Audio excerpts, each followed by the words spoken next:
हे पहा, बोलू नका. याच्यामध्ये आपण आता आपली उद्यापासून एक्झाम आहे. सर्वांना एक्झाम साठी बेस्ट ऑफ लक. तर नॉट ओनली बट आल्सो हा भाग आपण शिकणार आहोत. तर याच्यामध्ये बऱ्याच विद्यार्थ्यांना माहिती आहे की नॉट ओनली बट आल्सो कशा पद्धतीने सोडवायचं असते.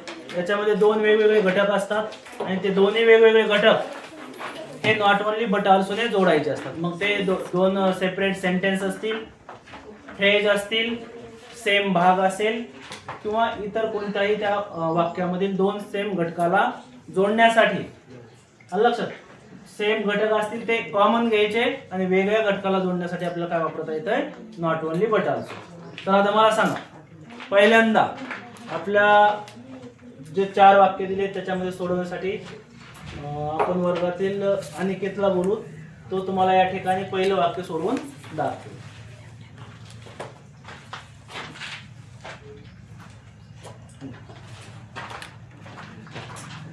Hi everyone, I am Aniket. Today we are learning the topic is not only but also. Before we are learning lot of topic and now we are learning not only but also. This is very important in English. And now the sentence is Sonali and Monali are good friends. तर not only but also कधी वापरायचं. आता इथं and हे conjunction आहे आणि दोन नावांना जोडलेलं आहे. तर इथं सुरुवातीचा अक्षर कधी बी कॅपिटल,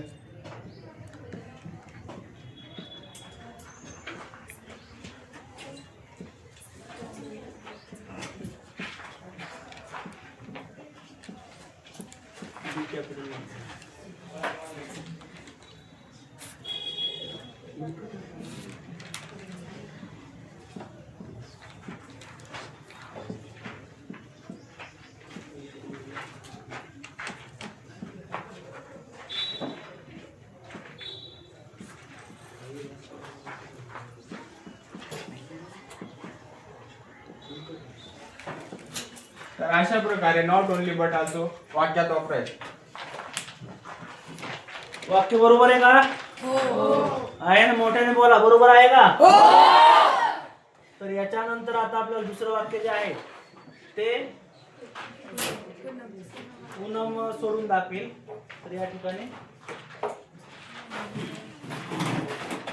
दुसऱ्या नंबरचं वाक्य आहे Shivani open the door and ran away. तर हे वाक्य आपल्याला नॉट ओनली बट आल्सो मध्ये लिहायचं आहे. याच्यामध्ये दोन वर्ब दिलेले आहेत, ओपन द आणि रॅन. तर याच्यामध्ये अँड आहे, त्याच्यामुळे आपण नॉट ओनली बट आल्सो याच्यामध्ये वापरणार आहोत.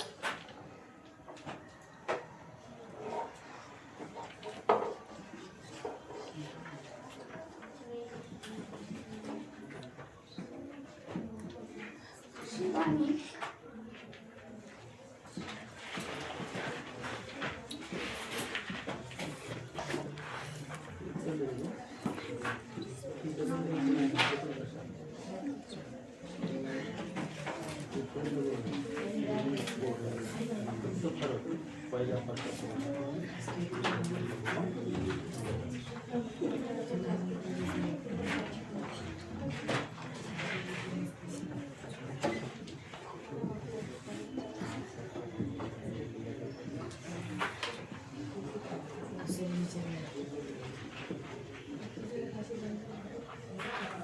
अशा प्रकारे हे वाक्य सोडून घ्यायचं. बरोबर आहे का वाक्य? तर याच्यामध्ये अशा पद्धतीने समजा एन जे आहे ते स्मॉल करायचे, पहिलं अक्षर कॅपिटल. ओके. याच्यानंतर Anay is good in classroom, he is good in sport. याच्यामध्ये कुठं वेगळा भाग आहे ते आपल्याला आता तिकडे सोडून दाखवेल. तर या ठिकाणी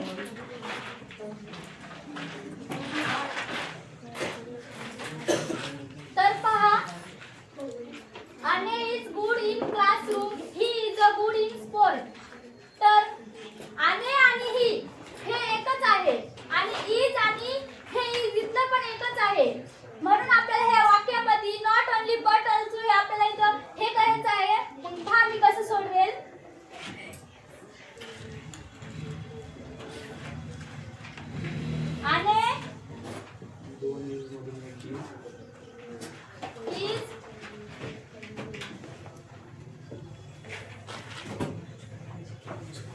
in not only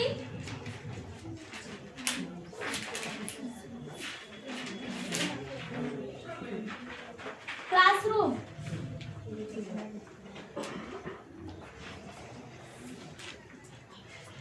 आता पहा ही आणि अने हे एकच आहे म्हणून इज आणि ही आणि गुड याच्या पण सेमच आहे म्हणून हे ही आणि ही गुड हे गाळायचं आहे आपल्याला.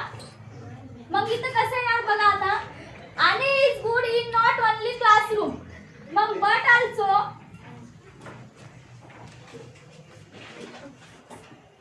In sport.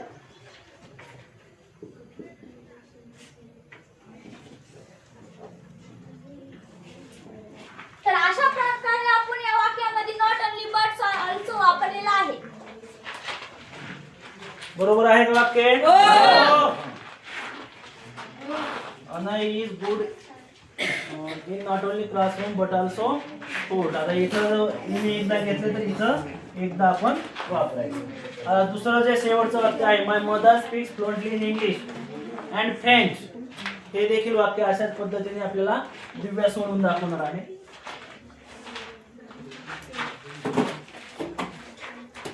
तर हे 4 नंबरचं वाक्य आहे my mother speaks fluently in English and French.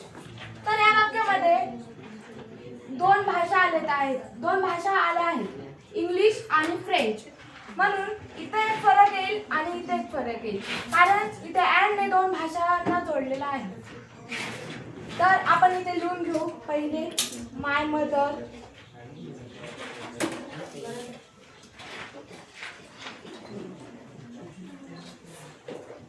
Speaks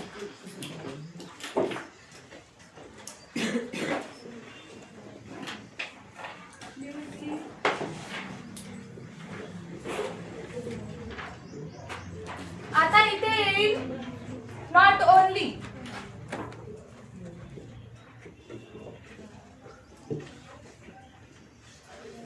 in English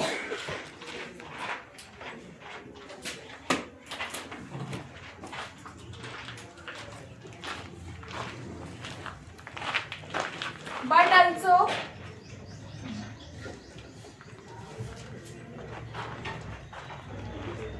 French.